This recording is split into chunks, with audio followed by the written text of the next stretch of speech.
Welcome everyone, and thank you for joining the third session in our series of workshops for AHRC-funded GenViR Network project. So our today's session will be centered around the theme Research in Difficult Spaces, a focus on sensitivities. We have three exciting presentations by three brilliant scholars who will kickstart the conversations for today, but I must remind you that these conversations are just the beginning for what we have intended to do through this project over the course of more than a year, 1.5 years to be precise. I would like to also remind everyone that the session will be recorded, and the intention is to share these recordings on the GenViR website. So please take your decision, take your call with regard to keeping your camera switched on or switched off. So what is going to be the format of it? The objective of the session is to actually start the discussion, as I said before. So we want to ensure that there is ample time for not just the presentations, but also comments and discussions and reflections upon the issue that is being shared today. Each speaker will have, say, 10 to 15 minutes, and the presentation will be followed by a question-answer round.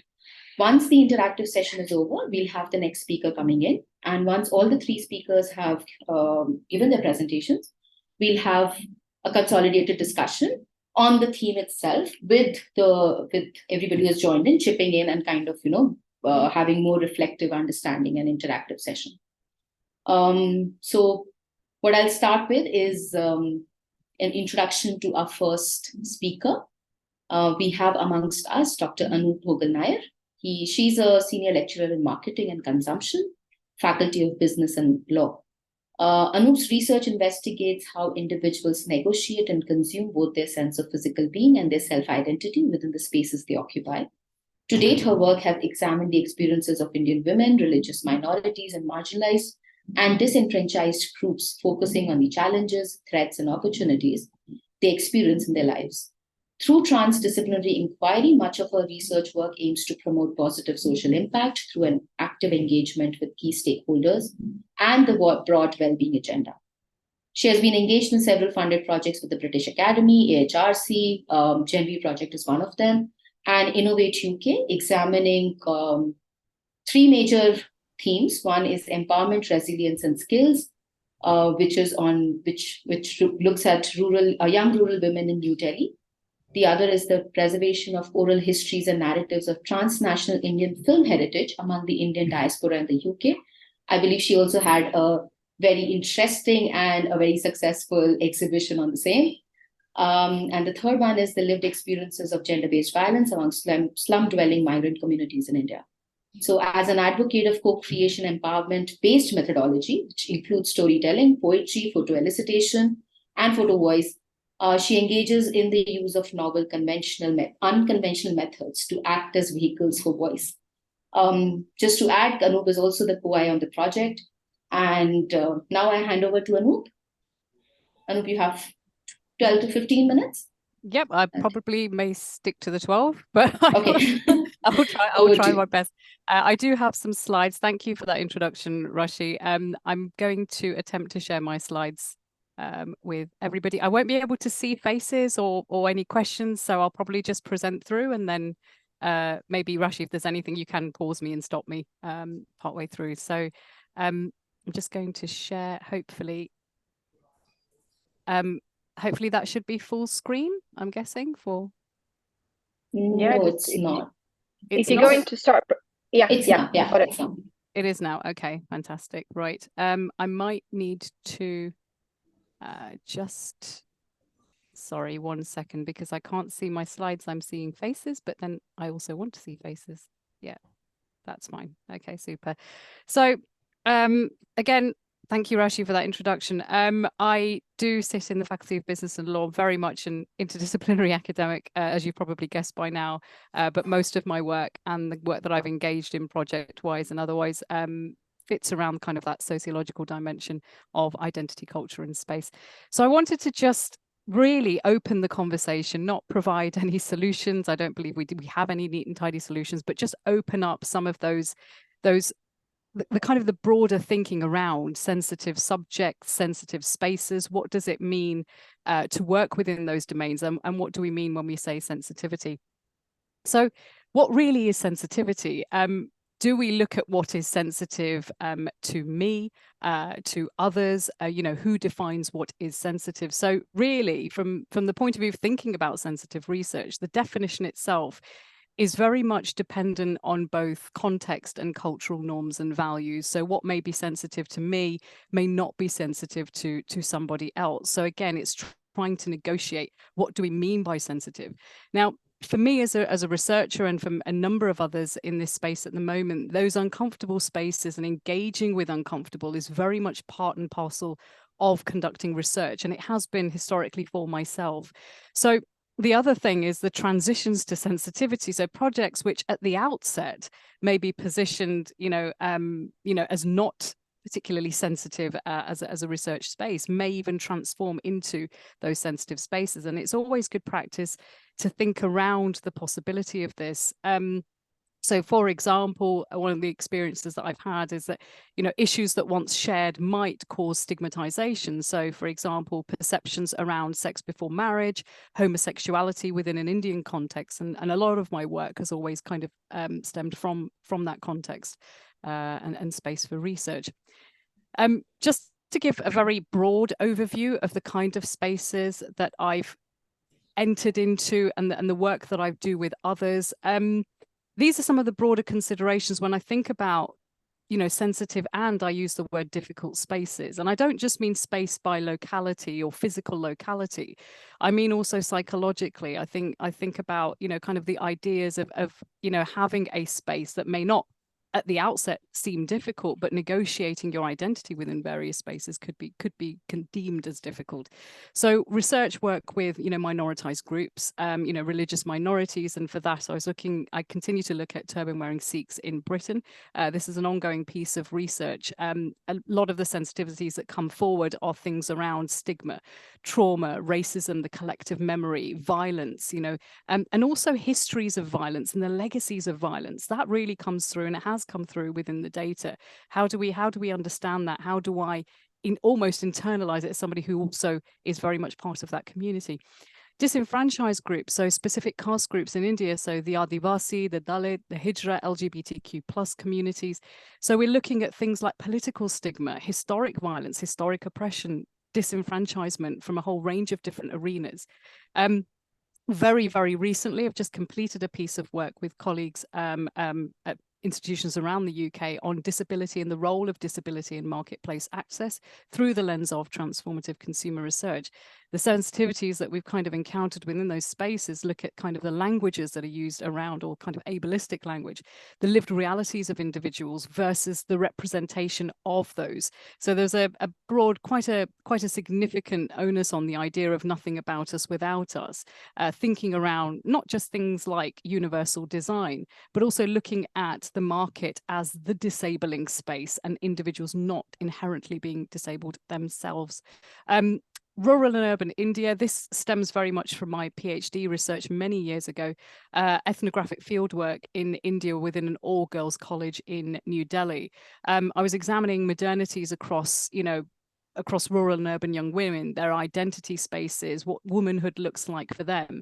A lot of sensitivities emerged that I had not foreseen as a very kind of naive, a very early career academic, thinking around geographic location, the times at which I could conduct research with various groups, frictions between the groups, rural girls not mixing with urban girls, lived realities, their own lived realities of being a young woman in a rapidly modernizing nation, and experiences and my own experience of witnessing forms of gender-based violence while I was undertaking ethnographic work in that context. And again, in relation to the current project that I'm working on with colleagues here, gender-based violence and arts-based interventions to mitigate, intervention strategies to mitigate GBV. So looking at migrant women, the Hijra communities, issues around stigma, trauma, violence, forms of self-loathing as well comes into that. So there's a whole multitude of layers and intersecting layers of difficulties and sensitivities that we don't always foresee when we start out in research.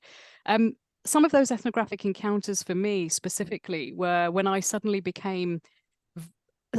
encountered the experiences of my participants because I was a South Asian female in New Delhi at the time.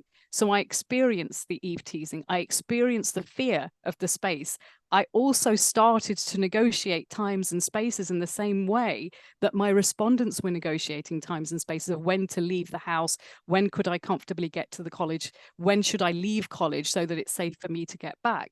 So very much at the level of the body, I started a negotiation that was very much akin to how a number of my participants were behaving. But one of the key things I feel reflecting back on a number of these experiences that I've had and I continue to have are histories of violence, are legacies of violence, are the context and the socio-cultural dimensions of what we understand to be forms of violence. How are they, or how do they manifest themselves in a variety of different ways, be they very literal or systematic? So when we negotiate spaces, and I've kind of put that little thing there in the top right-hand corner, because we tend to forget we're not instruments as part of the process. We are very much human. And for that, I kind of think to myself, actually, we almost forget that we're human beings doing research on and about and with other human beings. There's only so much we can make ourselves instrumental of that process, but there's ways in which I believe that we can try to kind of mitigate this. Of course, there's physical safety as included within standard ethics applications to negotiating your very literal safety within the spaces that you work in. But also, as Mikoska et al. Spoke about, the psychological safety. So thinking around emotional fatigue for both parties. There's a lot of work that's been done on Indigenous groups, and marginalised communities and vulnerable communities on their own fatigue of constantly having to talk to individuals about their experiences, but never really receiving anything back within that process. That's tiring for the communities, as much as it may be tiring for us to do the research. We have to remember and be conscious of the fact that they've been asked similar questions in a multitude of different ways previously or prior to you entering that space. The feelings of vulnerability and guilt. I was talking to colleagues not long ago about a feeling of guilt of working with certain communities, of the feeling of helplessness as well, of the feeling of, I'm hearing these narratives, I'm hearing these stories, I'm internalizing a lot of that narrative. I feel pretty useless. I don't feel like I can help. And I feel like I'm listening to these stories, but what can I tangibly give back? So there is a sense of guilt, an emotional guilt that kind of sits within that space. And it's very natural. It's very natural for that to manifest. Sampson found that researchers experienced emotional risk because of the sensitivity of the subject area and the associated risks of that research relationships. And there's a very important point to kind of note around boundaries and boundary maintenance and the blurring of roles. And this happened very early on for me during my ethnographic work in India. And there was a blurring of boundaries happening quite constantly. I'm quite happy to say that I'm still in touch with a number of my participants from over 10 years ago when I did that piece of research in New Delhi. There was they started calling me a name that means elder sister as well. So again, it became this kind of strange spell. I was no longer the researcher entering that space. There was a blurring of, there was almost a responsibility. I mean, where do you create those boundaries? Is it okay to enter those spaces? And when you witness something, there is a big question, which I did witness, and I don't want to go into the details. Of course, I'm very conscious of the fact it's being recorded. But there was an incident where I felt, should I have stepped in? Should I have said something? Do I go beyond that, my role as just purely here to have that ethnographic experience? I'm taking in information, I'm taking in data, I'm writing diary entries. But should I have stepped in that space? Was that my role to do that? The important thing really of taking care of that emotional and psychological space is finding spaces to talk through the research and consolidate. I had a great supervisor who was always there on hand to talk about my experiences. But I was writing a diary prolifically during my 2 to 3 months out in India. And a lot of that time was me offloading a lot of frustrations and observations because, again, I had to continue to remind myself of what it was that I was supposed to be doing while I was there. But it's very easy to fall into that space of, I'm making friendships, I'm making relationships here. There's a huge role of empathy and compassion. You are human, so don't feel guilty about that if you have that empathy. But also remember, I would say very much of how I negotiated their space wasn't necessarily how they negotiated their own spaces.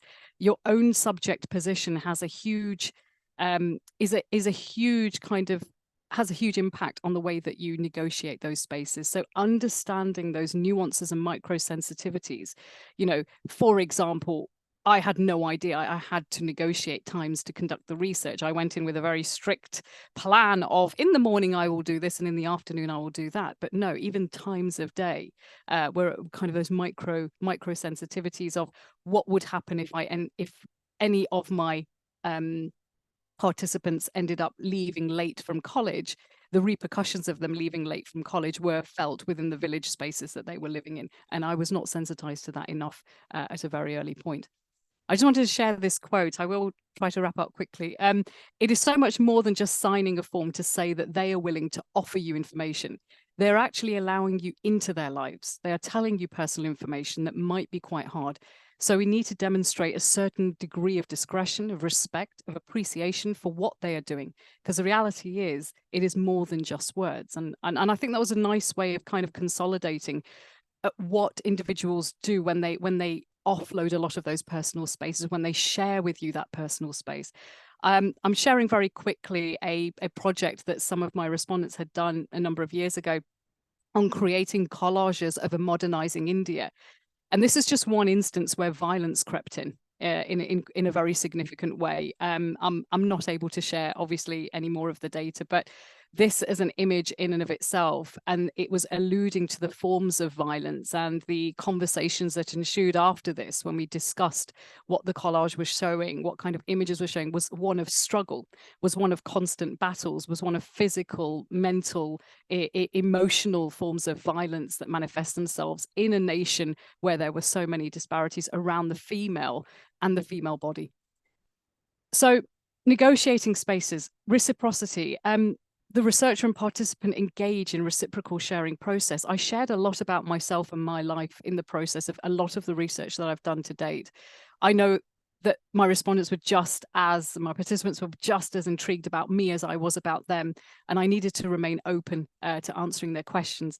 And this process really leads into kind of that disclosure of whereby the researcher and the participant share aspects of their stories with each other. And that will contribute to depth and the quality of the data. I had some lovely moments that were not recorded, that were not captured, where there was a trust building that was happening as I would walk around the kind of campus space with these young women who asked me about my life, about my family, how I ended up in the UK. And I was very open and very willing to share those spaces with them. There must be points of critical introspection and reflection. What are your own biases? We all have them. They very much came into view when I'd done research, kind of entered that space very, very recently with my colleague, where I had my own biases and preconceived notions of things because I was culturally conditioned to believe certain things about a particular community. I was very aware and very heightened of that bias, but how to negotiate that. Clearly ensuring that we have an intellectual open-mindedness. Somebody said this to me last year, and it really resonated with me, and I wanted to share it. It's not their job to teach you about their realities. Read up. Okay, so there's elements of self-learning that you can do away from the space, especially when you're working with very specific disenfranchised groups who have a history of being ostracized, of being disenfranchised structurally, politically, and all other manner of ways. Do your reading, do the background research, and don't take it personally. That's the other thing that kind of got me, that the worldviews of some of your participants will not match up with yours. And there may be things that are said that may very much conflict with your own worldview, or you may even take offense to some of the things that are said. There needs to be a very clear demarcation of what your role is in that. You're ready to listen, but don't always react. I think reactions on our faces can say a lot more than the words coming out of our mouths. So do not take it personally. It is you facilitating a space, and it is myself facilitating a space for individuals to speak their minds without feeling as though they're being judged in any way, shape, or form. My final note really is this notion of epistemic pushback. I don't want to talk too much about it, but I think it's a really great way of understanding how we don't always open ourselves up to difficult spaces. Bailey wrote that epistemic pushback is very much a family of cognitive, affective, and non-verbal and discursive tactics that we habitually use to avoid engaging in ideas that threaten us. And this resistance kind of offers a form of cognitive self-protection. So when our sense of self or group identity or our core beliefs and privileged place in the social order is challenged, we tend to adopt defensive postures to resist what we perceive to be destabilizing.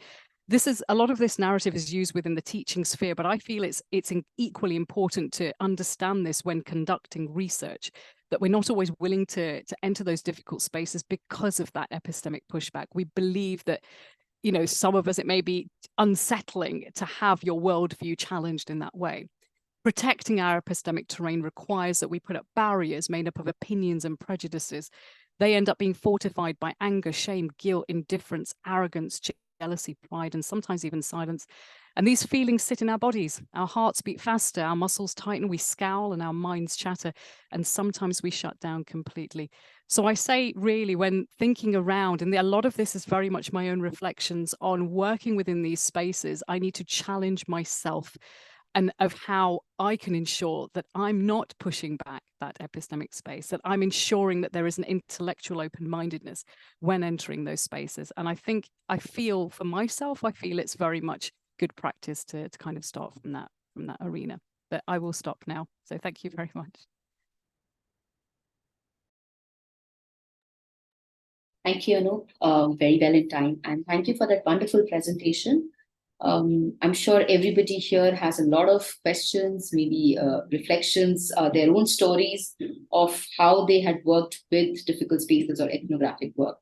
Ethnographic work in itself has always been challenging. And when you add that layer of violence to it, and trauma for that matter, it becomes difficult to work around those spaces, even if you're very reflexive, even when you're very sensitive.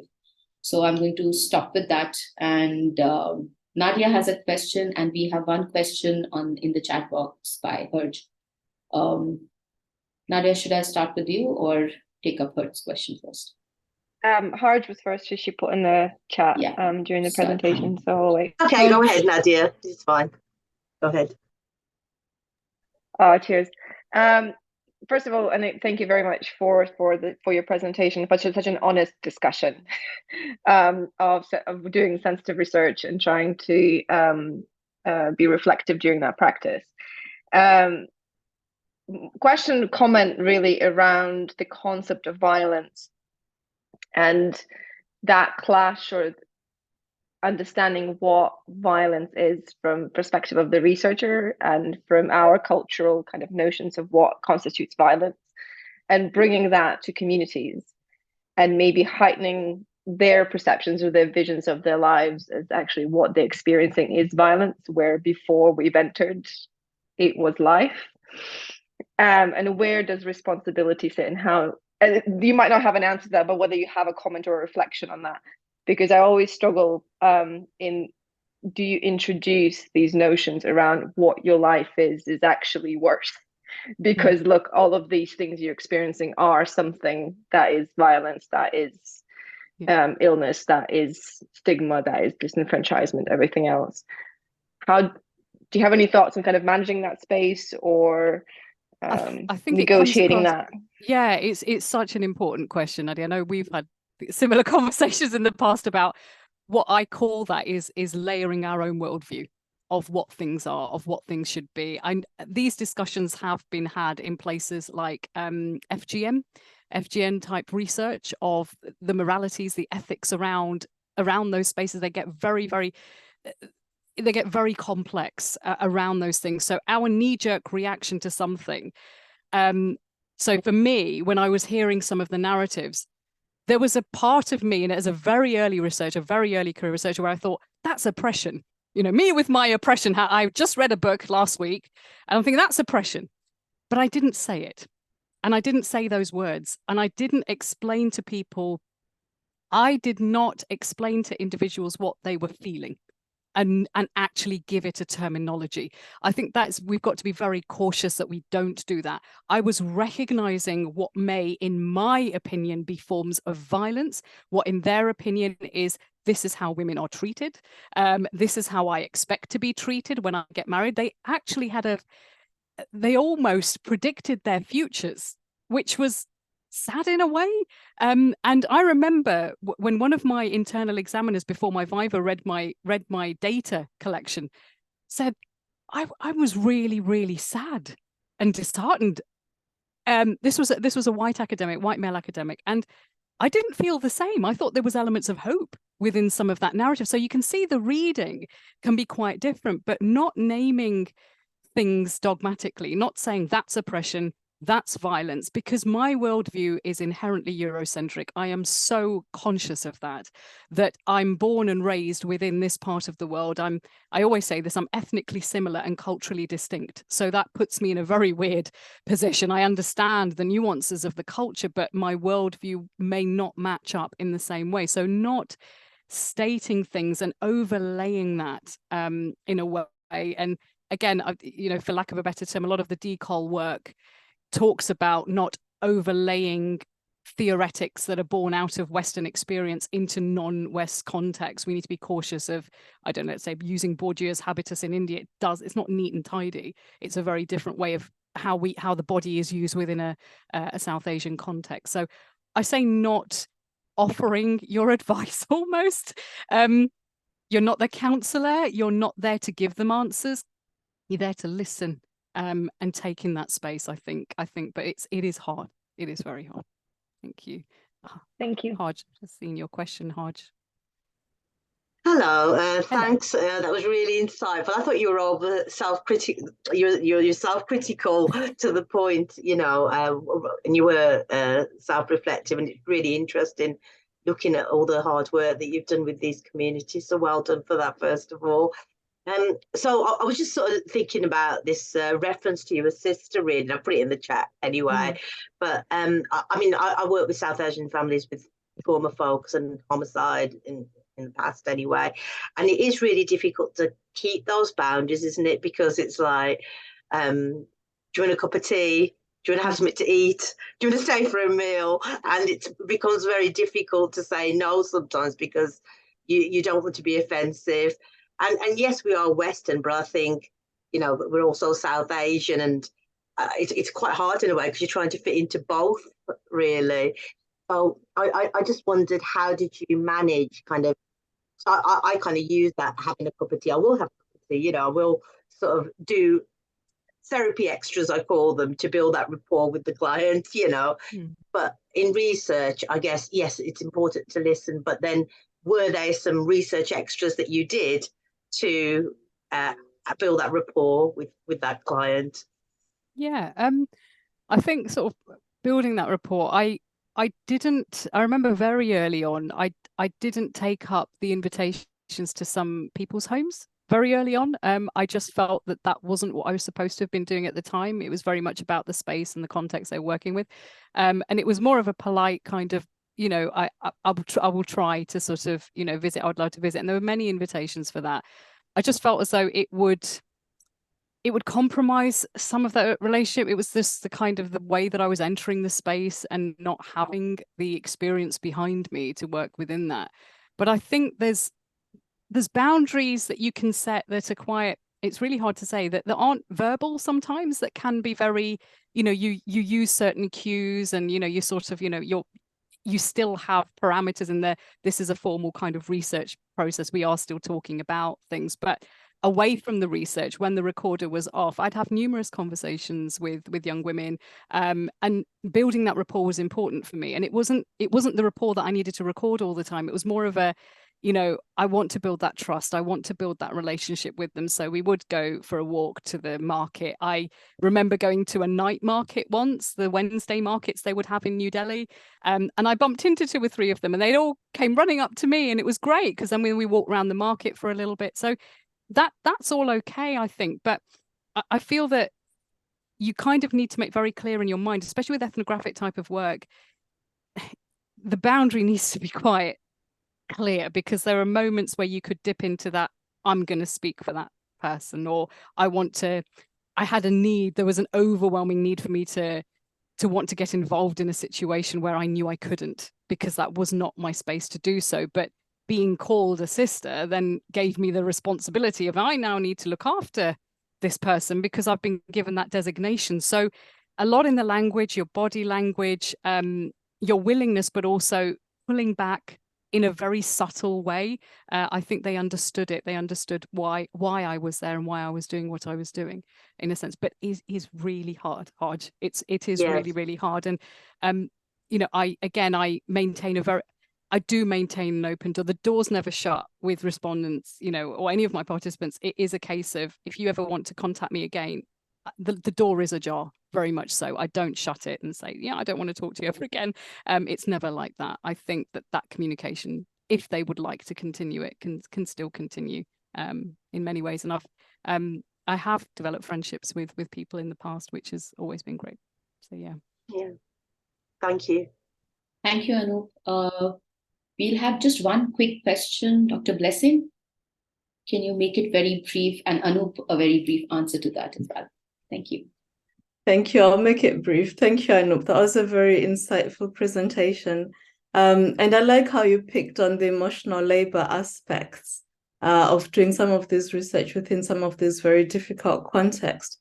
So my quick question for you is kind of around, what are your views around managing that, particularly when you start when you've got a strong sense of empathy for some of those stories that you hear from participants, and sometimes you're an insider, outsider as well, because sometimes there's that shared lived experience as well. So how do we kind of navigate that? Thank you. My very quick answer, thanks, Blessing, is very much around finding spaces that you can manage your emotion. My diaries were my absolute go-to. They just transitioned into this space of where I could offload a lot of information. I was in constant communication with other colleagues who had done field work before, so me sharing my experiences with them. Give yourself time. Give yourself that time out. Be kind to yourself. You know, it isn't a rush through of the research, like you've got to go every single day. No, I had breaks and I had gaps for that very reason, because it was so emotionally overwhelming. And I think having those kind of the time out. And also there were days where I didn't put the recorder on. I just didn't want to. I would rather just sort of have a more open space and think there's a lot of data here and a lot of data to analyze, but fundamentally being kind to yourself, because you do take in a lot of information and you do develop a sense of responsibility in some ways with the people that you're working with. But yeah, be kind to yourself, find space to offload those emotions.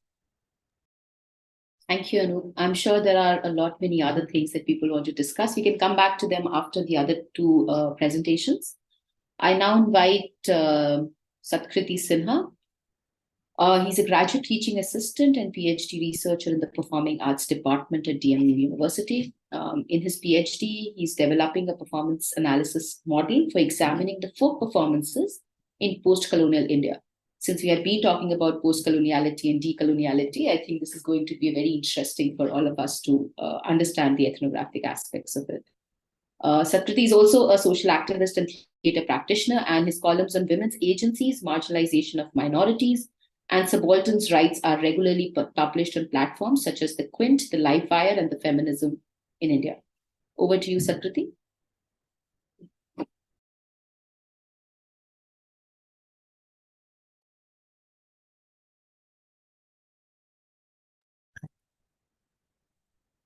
Can you hear me? Yes, we can hear you. Fair. Hi, thank you, Rashif. I don't have any presentation to present. I'm going to explain about my research and the fieldwork which I conducted.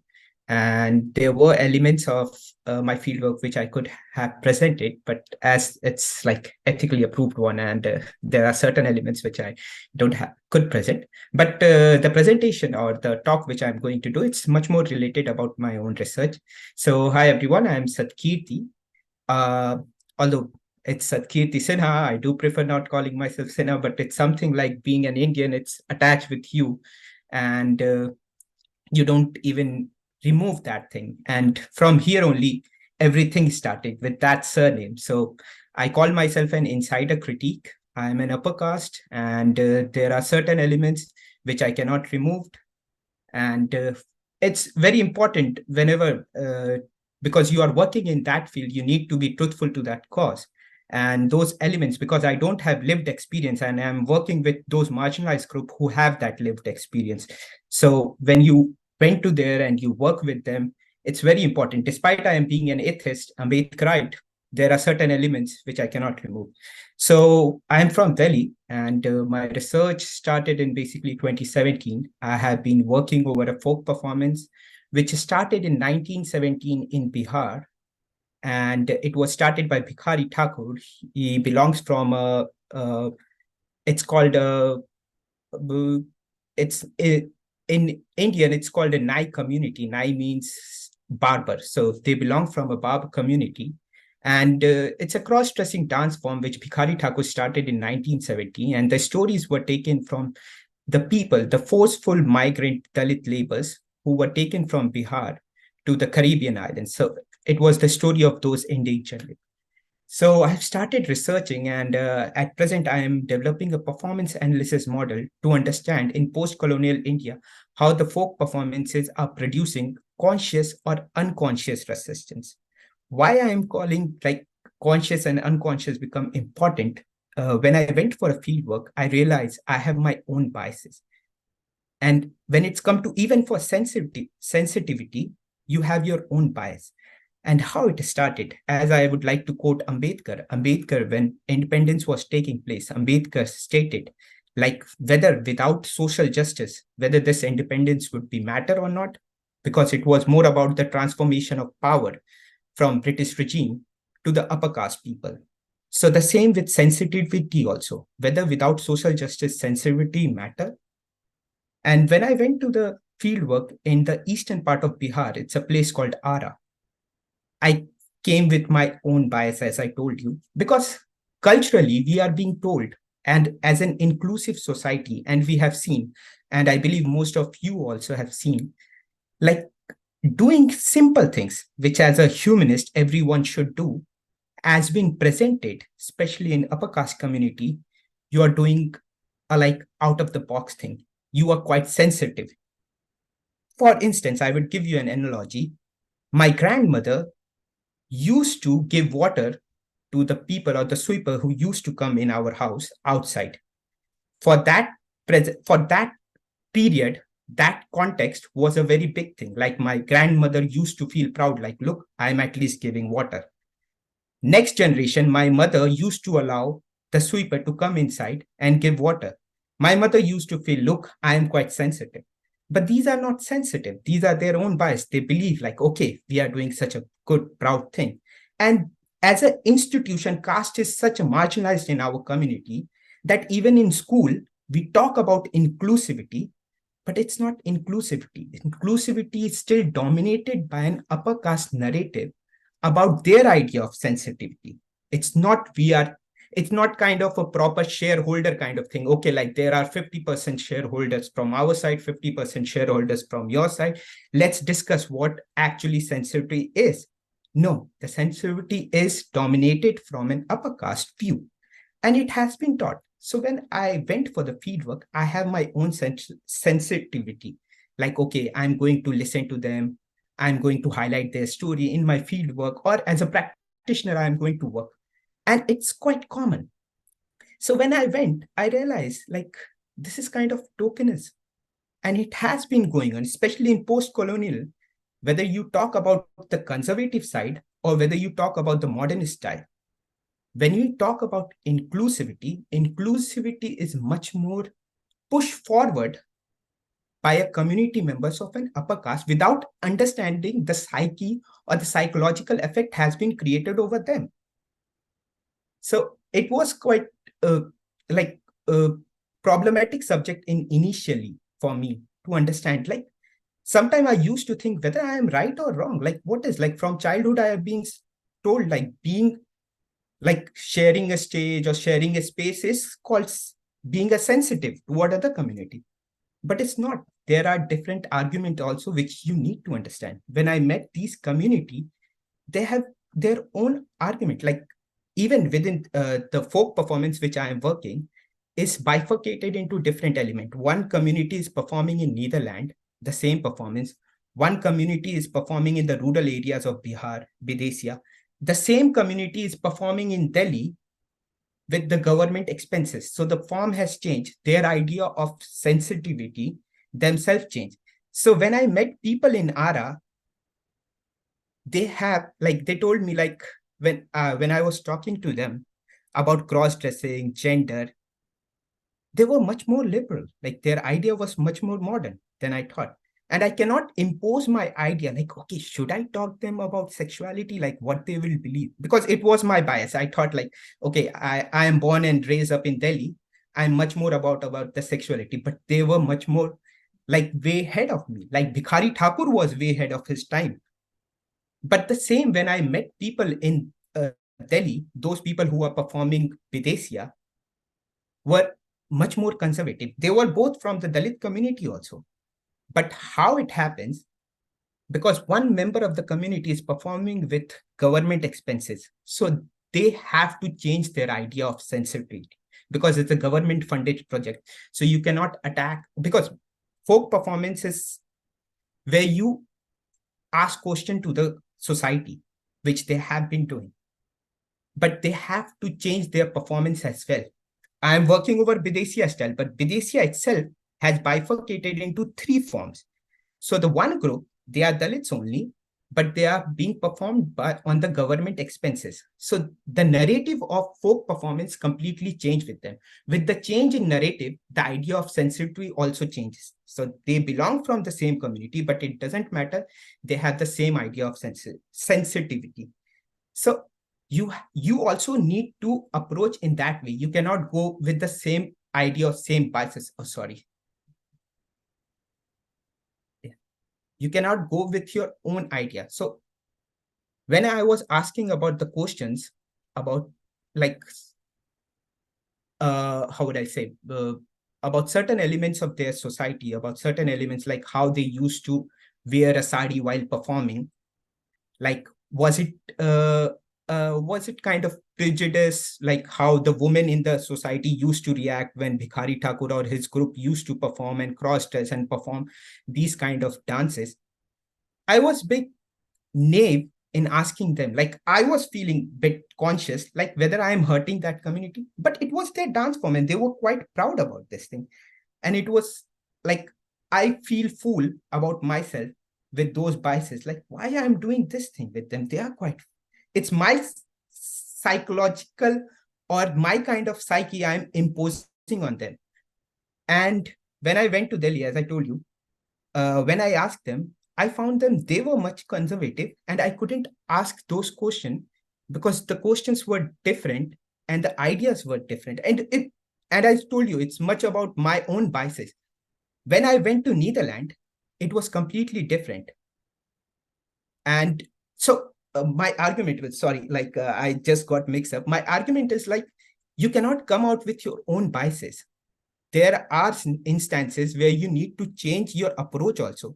You need to understand from whether this argument of sensitivity is coming out.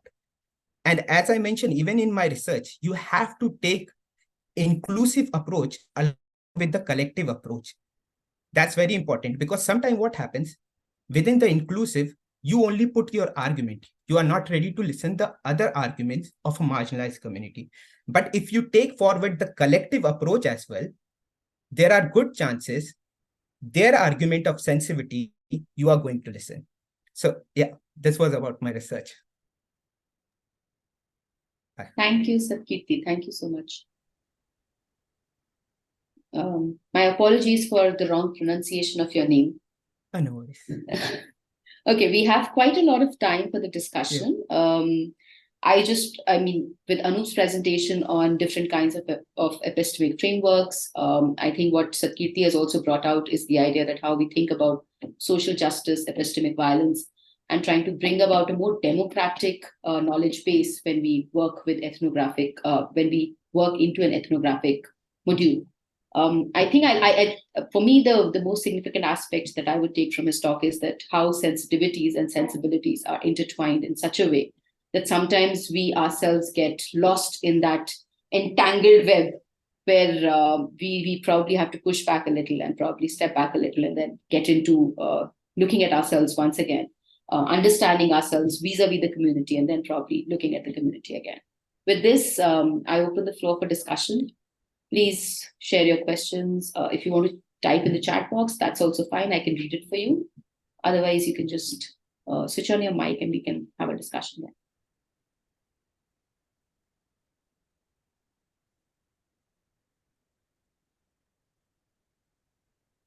I think till the others are thinking. Oh, Nadia has a question. Great. Nadia, over to you. Sorry, I'm trying not to be greedy. So I have again, first of all, thank you so much for your presentation about your experience. And I think it's really insightful to learn about, again, the folk performances and how we can learn from that, and how they can be used in spaces of understanding identities and sensitivities and everything else.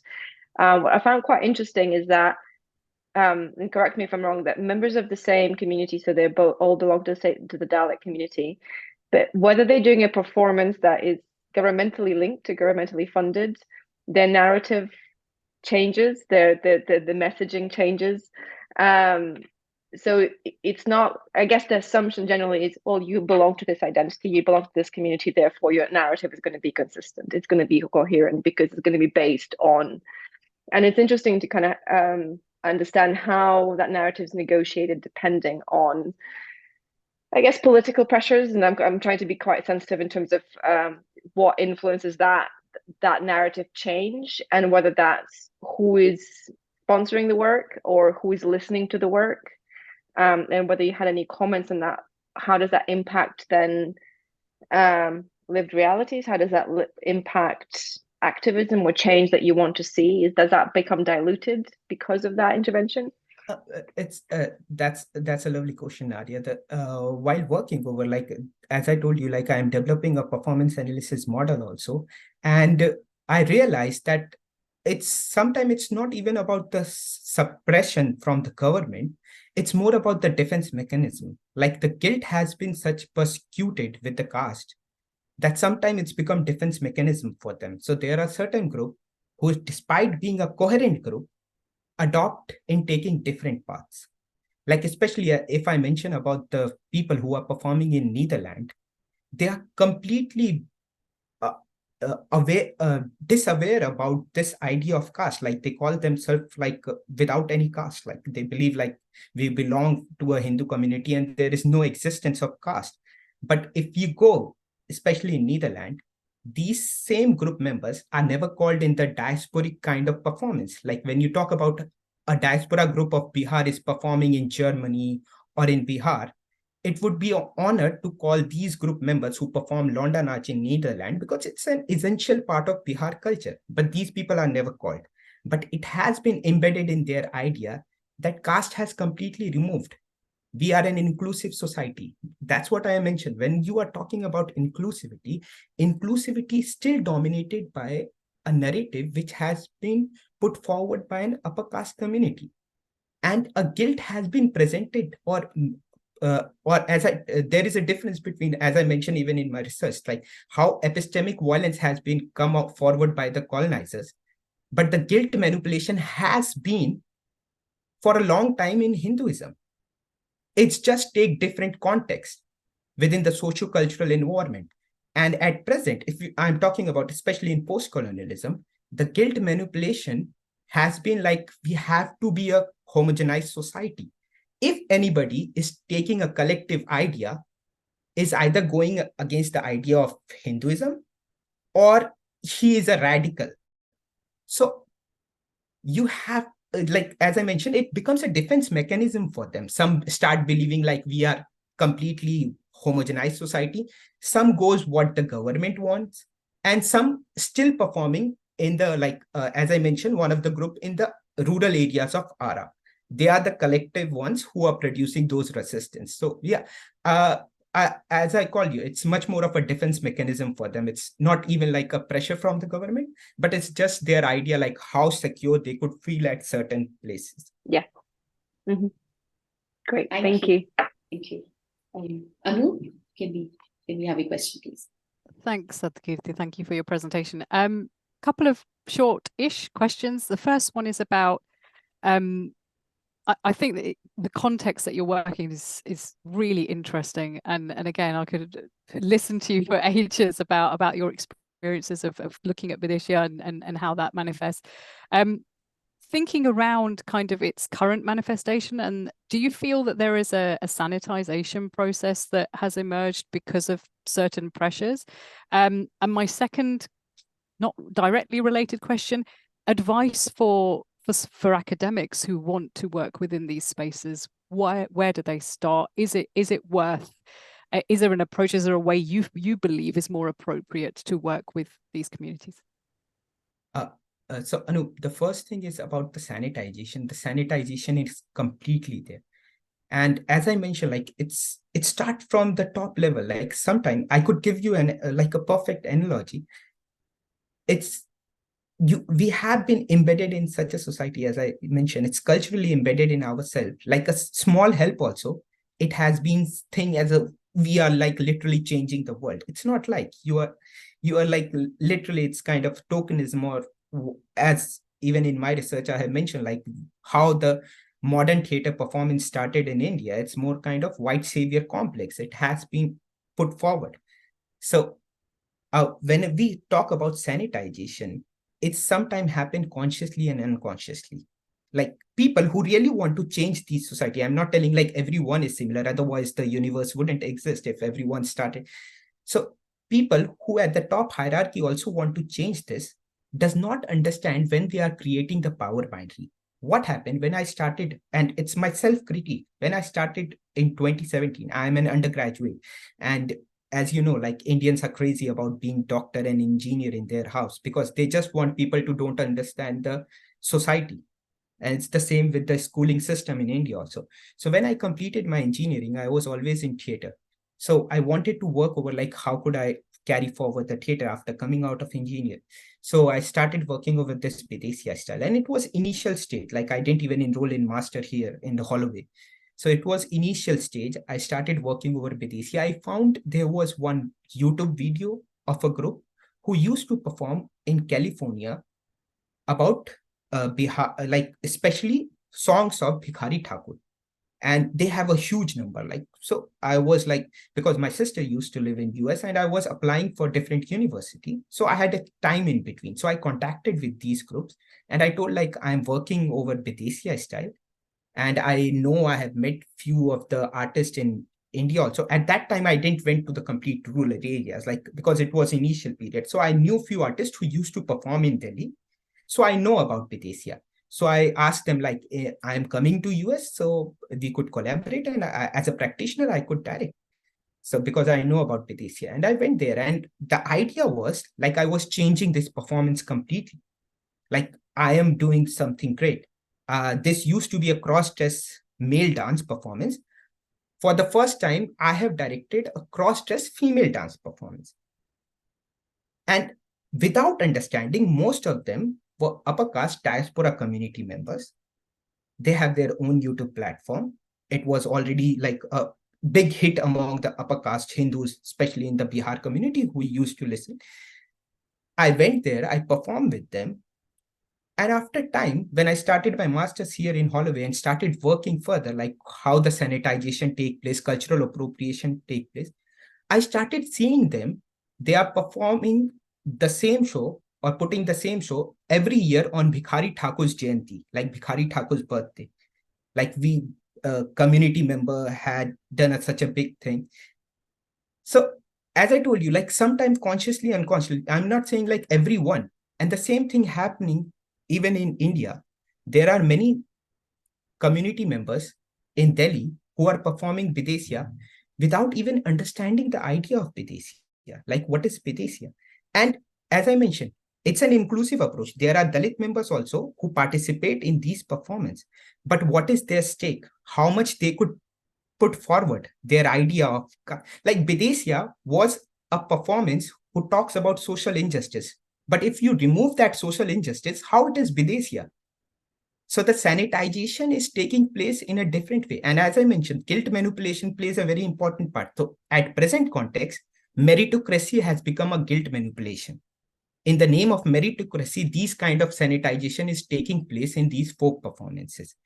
And second question, when you talked about like how we need to work over these spaces, as I told you, like we have to remove our biases. We have our own prejudice. The first thing we need to remove, like we cannot go to these places by thinking, like in a linear way, we cannot go like by thinking, no, these people, certain people behave in this way. Certain people they might felt offended if we ask about obscenity, sexuality. They are much more comfortable in talking about than the people who are living in Delhi or the people who are living in Europe or living in UK, US. So the biases need to be removed. And again, as I mentioned, that folk culture has taken, due to the sanitization or cultural appropriation, or due to their defense mechanism only, folk culture itself has like taken different kind of hierarchy. So you cannot come with the mindset like, okay, if I interview, especially in your ethnographic, if I interview certain group in Ara, Bihar, the same thing would be applied to the same community in Delhi or in different parts of the world. So with the place, geographical location, or with the community where these community are living, you have to adapt in that way also. So biases and prejudice need to be removed. Thank you, Satkirti. Is there anyone else who has any question? Otherwise, I'll ask mine. I'll go ahead. Satkirti, did you also work with the audience members or the spectators of these performances? Yeah. So in that case, then has it been very different when you're trying to approach the idea of biases and prejudices with regards to the audience members? Because in this case, it's a very different, it's more of a bigger mass of group of people, and to work with them and trying to understand their sensibilities, because the chances are that in the audience members, the group in ARA would be very different from what is happening, like in a more global, identity kind of an understanding. So how do we look at that? Because it will be a more homogeneous group probably in ARA than it would be in US or in Netherlands. Again, Rashi, like I have seen, like I have worked with the spectators in ARA also. I've worked with the Videsia spectators in Delhi, in Amsterdam, and in the diaspora. I found like diaspora's community, or especially even the urban community, much more rigid in talking about certain elements, that they want an homogenized kind of performance which is suitable to their taste. And I'm talking about folk performance, like I know you guys research are specifically in like gender-based and violence, but especially in folk performance, I have seen like people want to see according to their taste. As I mentioned about the meritocracy, like they have a certain elements of their meritocracy and they want to see that. But when I met with these spectators in the like ARA, they were much more open, because improvisation is a part of their culture. They are much more heterogeneous in terms of performance, in terms of understanding also. So I believe if you guys are going and working with these community, don't think like they could be the much more homogenized. They would be spectators that might be ready to talk about many things. Thank you. Thank you so much for your presentation and for all the questions. We'll move on to the third speaker of the day, Professor Brown. Professor Brown is a professor of health communication at the Mary Seacole Research Center at DMU. He has been working these last few years on the role of the arts and humanities in fostering resilience, recovery, and mental health, both in the UK and India. He has also been working on developing novel theoretical perspectives and methodological approaches in the study of health, and has brought ideas from Bourdieu sociology to bear on the issue, as well as thinking about health in terms of competing knowledge systems.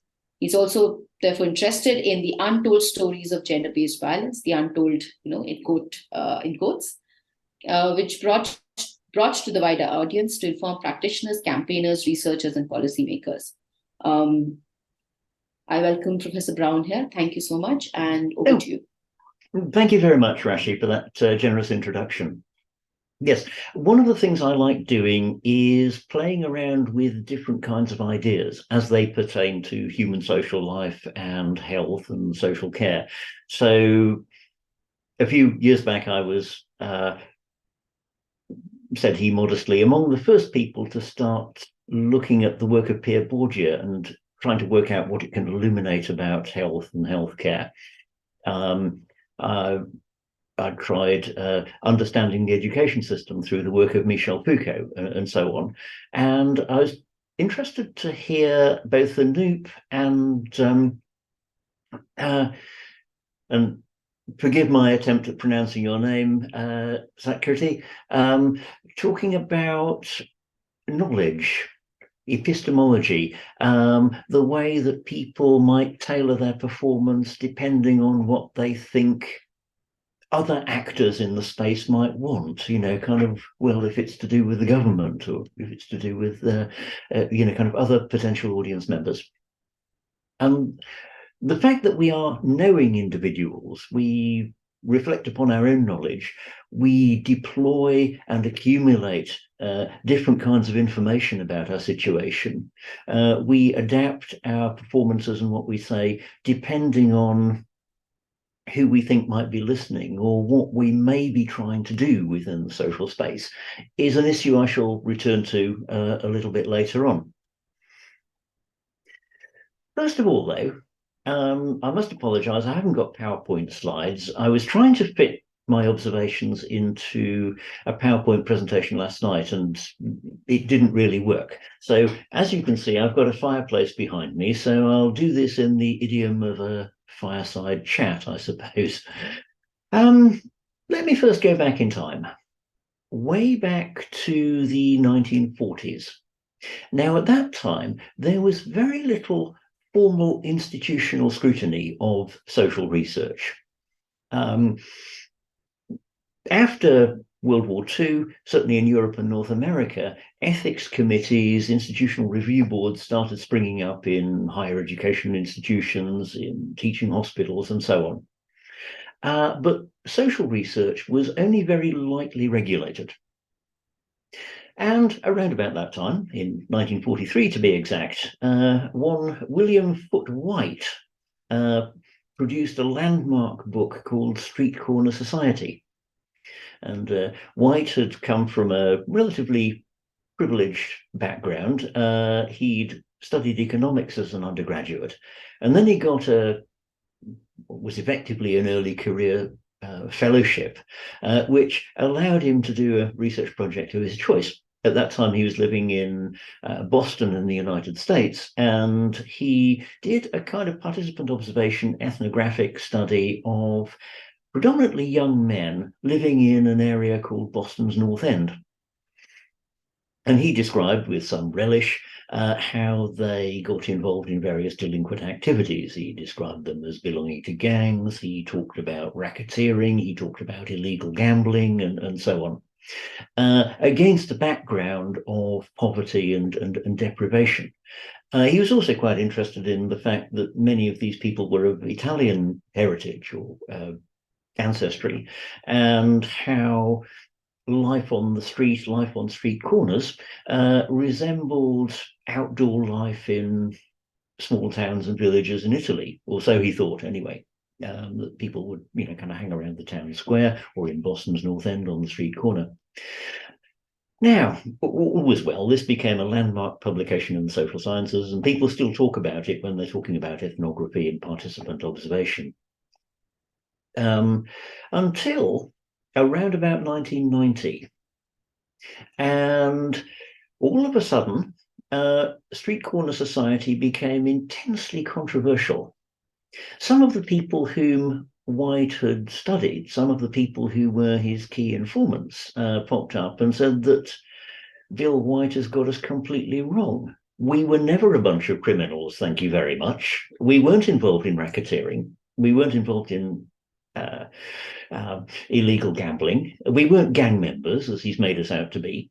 And we, well, we weren't quite as poor either. Actually, you know, rather than living in a hovel, my parents had quite a nice restaurant, and famous people like Victor Caruso used to come and dine there.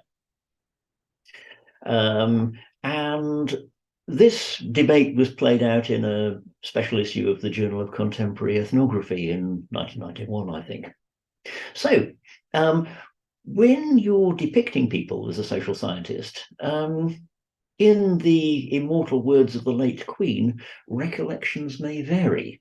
And people may come back, particularly if they recognize themselves, and complain about the way that they have been represented. In the same sort of way, another researcher in the United States, a bit more recently, Carolyn Ellis, wrote a book about people living in a rural coastal community entitled Fisher Folk. And she wrote it up in a book, and then somebody went back and told the local community what Carolyn Ellis had written about them, and they were very angry and treated her with some hostility when she returned on one of her visits. So sometimes there are sensitivities then about the way people are depicted and how they wish to see themselves depicted in the work of social scientists, health scientists, and psychologists. Now, as I mentioned, there was relatively little institutional scrutiny and institutional guidance in the early days.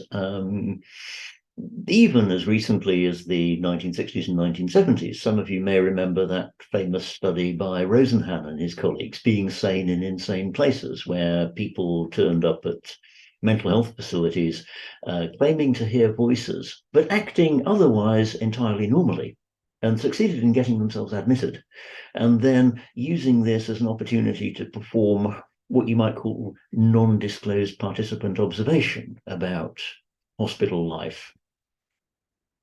And then, in some cases, eventually they were discharged. In one case, after a particularly long stay, somebody did that classic, making an escape in a laundry basket. But that kind of thing, I think an ethics committee, or in the US, an institutional review board, would look very skeptically at. Now, here in the UK, and I'll say a bit more about this in a moment or two, in terms of mental health research, it's generally not university academics who expose poor practice. What often happens is it's TV journalists go in with a concealed camera and apply for a job as a care assistant. And some of you, if you keep up with the media in the UK, may have spotted those two documentaries that came out last October. One was a Channel 4 Dispatches, one about a facility in Essex, and another one was it was a BBC Panorama one, wasn't it, about what was it called? It was the I think the Edenfield Hospital in the northwest, where they filmed apparently patients being abused by the staff and other kinds of failures of practice.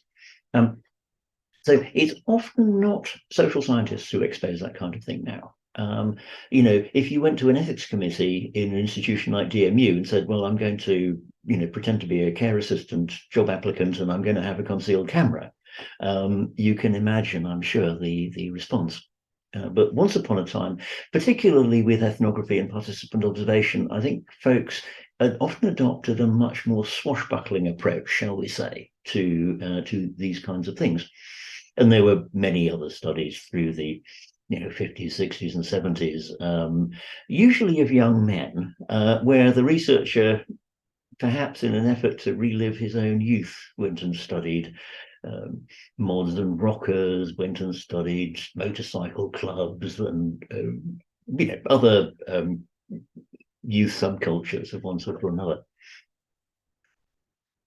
This lack of scrutiny, this lack of formal structures of oversight and guidance was true even when I was a young academic back in the early 1990s. I noticed that amongst my students, some of the more outward-facing students wanted to go and do real-world research for things like final year projects or even pieces of coursework. And one of the things that they found is, let's suppose they wanted to study something to do with people with learning disabilities or learning difficulties. In the early 1990s, they could effectively go and knock on the door of an establishment and be welcomed in with open arms. You know, they didn't even need a covering letter from me as a member of the university to vouch for them. Oh yeah, come in, you know, kind of, you know, here's the clients, and, you know, here's the staff, and you know, do what you like. Now, you might imagine that children, young people with learning difficulties would be considered a very vulnerable group. You know, they might not quite understand what was going on around them, who these new people were, what they were doing, and so on. You know, it might be difficult to guide them through the finer details of a consent form, but no consent forms were ever asked for. Now, what was also interesting is around about the same time, other students decided that they were very interested in eating disorders. Now, what a contrast. Eating disorder clients were very tightly protected. Oh, no, it would be terribly unethical. No, we can't have any outsiders coming in to talk to our clients. Now, the kids with eating disorders, and this is a broad brush stereotype here, but the kids with eating disorders were often, you know, very bright, very high achieving, very articulate sort of people, you know, often girls and young women, but, you know, with the occasional boy thrown in. And, you know, but you couldn't go and speak to them. And it highlighted for me that sometimes the notion of sensitivity and vulnerability, sometimes that notion reflects institutional interests rather than anything inherent in the potential participant group or the client group. I think possibly one of the reasons why they didn't want outsiders looking at the young people with eating disorders was to do with the way that kids with eating disorders, that's one of the areas where there's often a lot of conflict between the patient's service user, client, and the staff. The staff are trying to refeed them and get calories inside them, and the clients are trying not to, and are often very critical of the services which they have received. Moving on a little bit, again, thinking about research which is potentially sensitive, coming ahead in time to some of the stuff I've been involved in myself. One of the things I've noticed is that sometimes it is ethics committees who are more easily upset and traumatized than research participants themselves. Ethics committees can be very skittish and very jittery, and yet very often when you get to speak to research participants, well, not everybody wants to participate, of course, but a lot of people very much enjoy or appreciate the opportunity to tell their story. Oh, nobody's ever listened to me like this before. I've never had the chance to tell my story like this before. Oh, they're usually just interested in symptoms, and so on. So the opportunity to tell one's story, I think, is very important when one might be dealing with, you know, kind of disenfranchised, marginalised groups of people, like, for example, mental health service users and informal carers. Following on from what Anoop was saying, sometimes people, when I've had these kinds of conversations, sometimes people have disclosed situations which I've wondered about. You know, should I really be, you know, kind of taking a more interventionist approach here? I'm reminded of a conversation with a woman who's an informal carer for her husband, who sustained multiple mental health diagnoses, chiefly anxiety and depression, over the years. And at that time, this is a few years back, people, generally speaking, weren't talking about conflict in caring relationships. That has started to emerge in literature now, but at that time, there wasn't much going on. I had informally noticed that sometimes, you know, if you're an informal carer, the person you're caring for, you know, doesn't just sit there gratefully accepting cups of tea. You know, sometimes they're quite angry with you. And she described how her husband had insisted on going through her phone and looking at all the numbers that she'd dialed and who she'd exchanged text messages with and so on. And because he was convinced that she was being unfaithful to him and was having an affair. And she would say, oh no, they're just people from the mind carers group, and you know, it's nothing really. There, I've caught you out in a lie, apparently he would say. Now, you know, to my liberal sensibilities, this seemed to meet the threshold for coercive control, emotional abuse, and so on. So towards the end of the conversation, well, you know, as diplomatically as I could, I mean, is this something that you'd want to take further? I mean, there's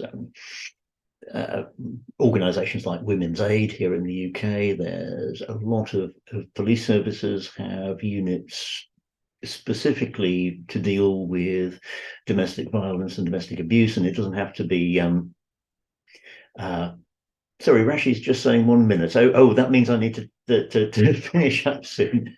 Okay, yes, I'll try and finish quickly. Thank you. And she said, oh, don't worry, I'm not worried about that silly old so-and-so. So she, you know, kind of, as it were, reasserted her autonomy at that point. But yes, I mean, you can certainly come across things which are, you know, even doing research in this country with things that are perhaps activate your more kind of protective instincts. Another thing that struck me, again, talking to people who are mental health service users and informal carers, is sometimes, yes, we've talked about the, you know, having a cup of tea or what have you with research participants. And sometimes, as a result of hardship and perhaps poverty, that social choreography gets broken. I remember going to see some people who, it was living in a little housing association flat, and they offered me a cup of coffee when I turned up, which I thought was really kind of them, because, you know, you could see they hadn't got much. And then it became apparent that the electricity meter was one of those dreadful card meters, and they were completely out of credit, and you know, so there was no means even of boiling a kettle. So after the interview, I said, oh, come on, let's go out and get a nice coffee. So I took them to a coffee shop and got them, you know, sort of fancy coffees with all the trimmings and, you know, kind of squirty cream on the top and chocolate sprinkles and stuff like that looked like ice cream sundaes. And actually, they looked a little bit nonplussed, like they hadn't had that sort of thing before. But you know, it felt like it was the least I could do, because they'd tried to offer hospitality but had been thwarted by, you know, economic and institutional structures which neither of us had any control over. Okay, I'm conscious of the fact that time is passing, and I want to leave a little time for further questions, comments, and discussion. So on that note, I shall shut up. Thank you very much. Brown, thank you so much. Very insightful, a lot of different kinds of anecdotes as well, which helped us understand, kind of take a look, maybe even imagine the situations that were there. Open for questions. Do we have questions?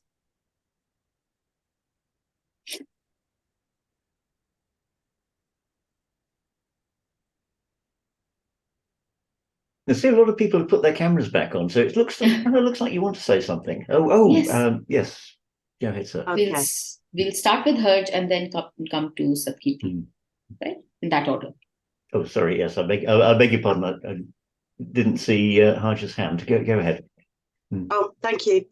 Well, really insightful, again, really interesting, you know, in terms of your experiences. But I think just on that, with gender-based violence, victims of abuse, I think often people are so worried, maybe it's that or something else, you know, that they're going to re-trigger or re-traumatize, and generally they get faced with silence, or people suddenly disengage with them and so forth. So I think, you know, the ways of rapport building are quite important there, because people then feel isolated, and their trust meters are set. Even with mental health, patients in mental health, you know, their trust meter is set so like high, and you just trigger it so easily. So I think when we are boundaried with those patients or, you know, victims, that's seen as, you know, that's probably what they've incurred all their lives, haven't they? People shutting them down and not engaging with them.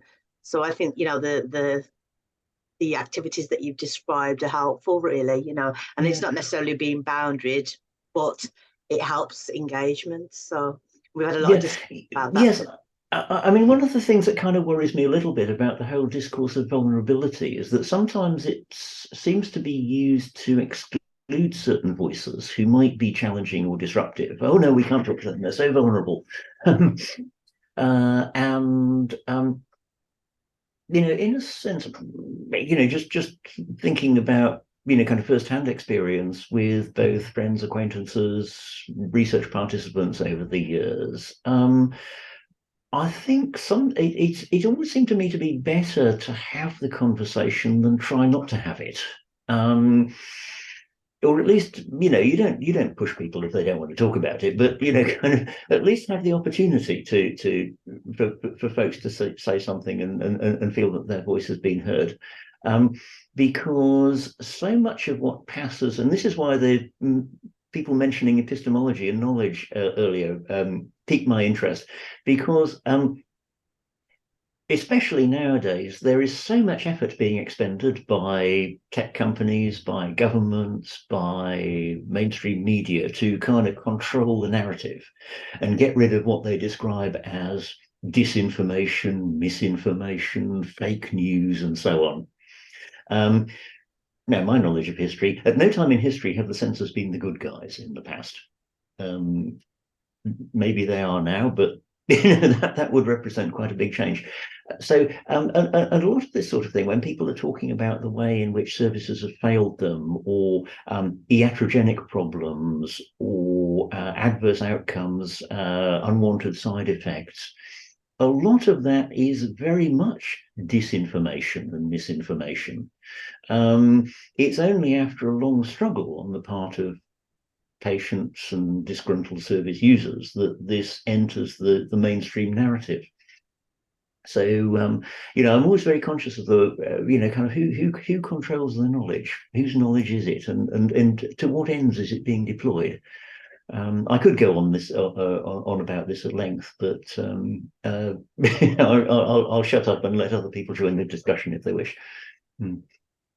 Yes, thank you, Brown. You're absolutely right. Which are the discourses we are looking at? Who are the people creating those discourses and knowledge bases? I think that's also a question we should be constantly reminding ourselves of. Over to you, Satkirti. You can ask your question, and then we'll come to Nadia. I completely agree with Professor Brown when he mentioned about like how there are certain groups who are being, especially binary has been created and they are being presented as a vulnerable just because the mainstream doesn't want to hear their voice.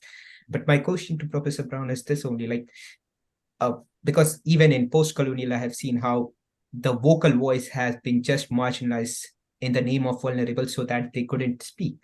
So as you, from your side, what do you think, how we could take out those voices forward? Like, what should be our approach? Like, we go and talk to those people, but as a group, what should be our approach in making those voices heard?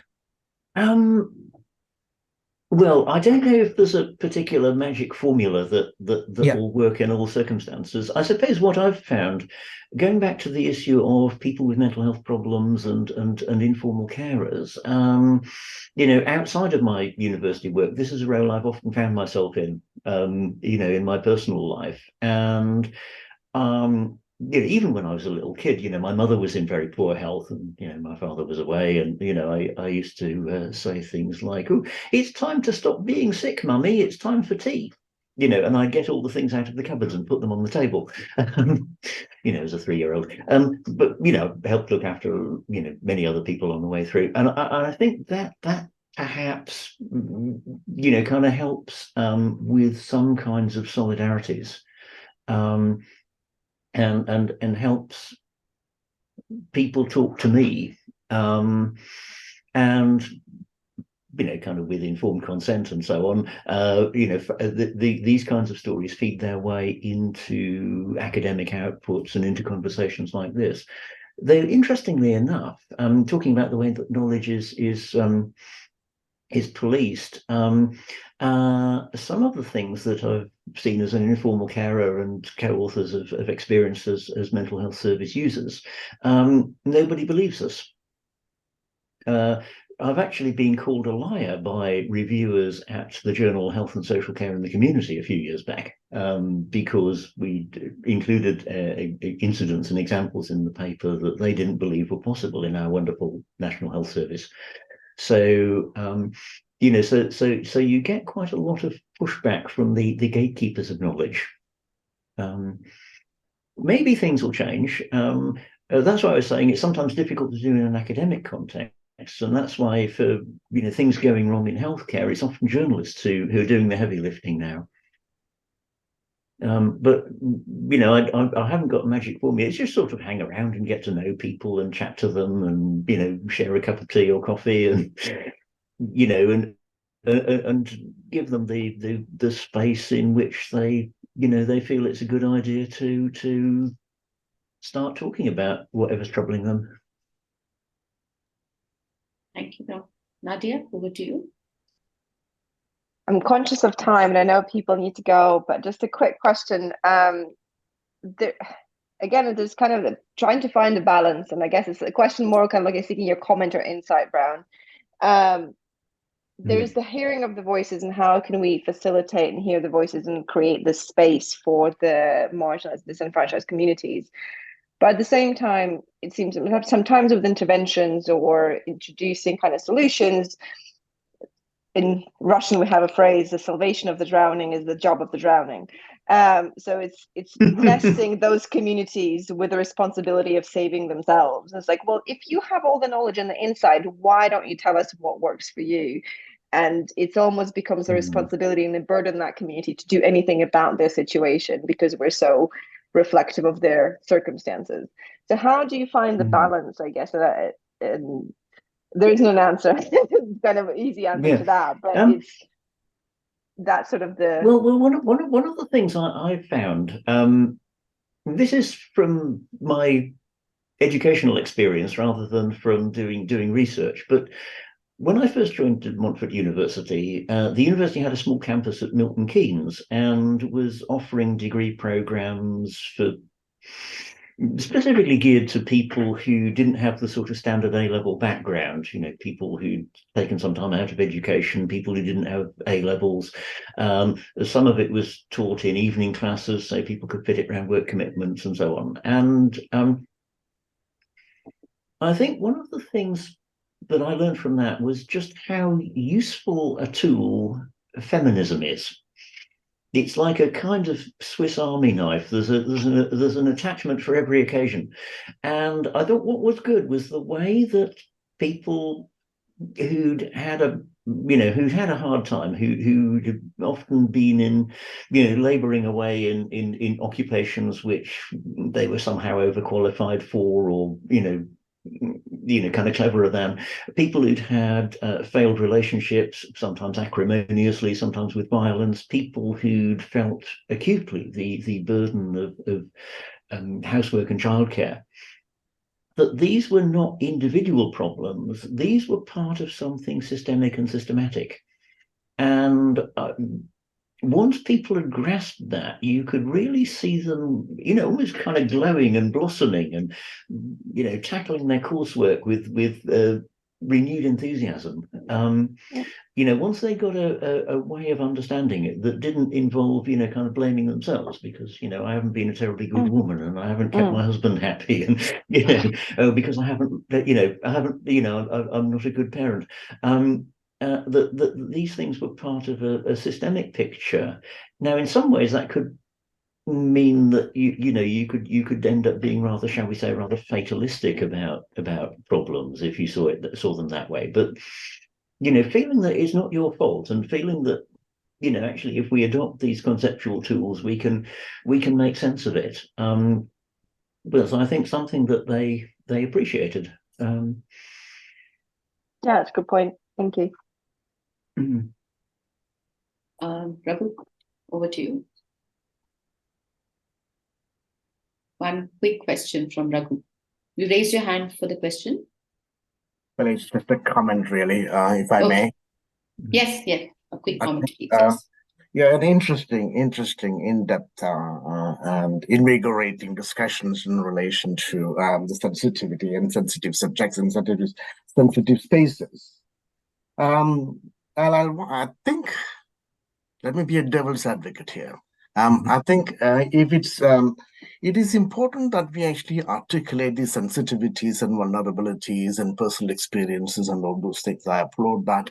It is a big learning experience for us. It actually makes us richer. It actually makes connections with who we are actually working. But I also think, my mind also tells me that an overemphasis on this vulnerability is actually have a negative impact. And I think we should try and emphasize the positive outcomes of inclusivity here, rather than on the vulnerability that actually contributes to the non-inclusivity. And I think that is the point of I think the positive. I think I'm not being negative about the articulation. I think it's actually rich experiences, but I think alongside that, we should also have the positive impact of those engagements, which all of you actually mentioned in relation to engagements with those communities, the marginalized communities, and all those things. And sometimes I think finger pointing at the earlier cultural experiences alone might not be the right answer. It's what is it that we are actually doing to change that? That is the question, really. History is what history is. It is his story, not a story. So obviously, I think we should try and see what is it that we have actually done to change that. I think focusing on that might actually make a better chance, especially in the context of the discussion that we are actually currently doing. Thank you. Thank you, Raghu. Thank you for bringing up that point. I think with that, we have kind of a balanced understanding of how we need to rework with sensitivities and sensibilities. On this note, I'm very conscious of the time, so I'm going to formally close this session. I thank all the three speakers and everybody who's joined, although a number of them have left. But thank you so much for joining us today. We have another session plugged in for 13 July, which is next Thursday at 12 p.m., which is BST, and 4:30 IST. It will be on the theme Impact on Change and Work in the Field. The presentations will be from Sohini Chakrabarti.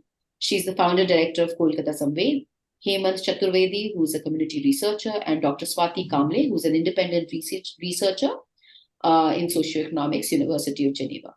So with this, thank you everyone for joining, and have a lovely day, have a lovely evening in whichever part of the world you are.